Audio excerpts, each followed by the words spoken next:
Today, I'm giving you a quick review of TidyCal, a simple, affordable scheduling tool that's been getting attention from coaches, consultants, and freelancers. So, is it the best for client calls in 2025? Let's find out. Once you log into TidyCal, the dashboard is super clean and beginner-friendly. You'll see your booking types, upcoming meetings, and integrations right up front. No fluff, no clutter. Creating a booking page takes less than 5 minutes. Just set up your availability, buffer time, and meeting duration. Each meeting type generates its own shareable link you can drop into your emails, social media, or your website.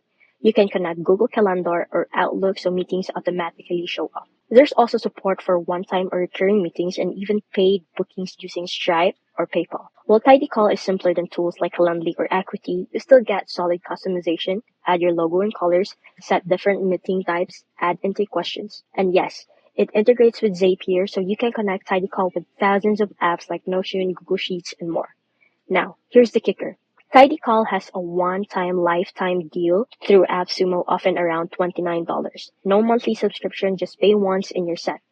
It's by far one of the most budget-friendly schedulers for solo professionals or small teams. If you want simple, no-hassle scheduler that syncs with your calendar, takes payments, and avoids monthly costs, TidyCal is a top choice for 2025.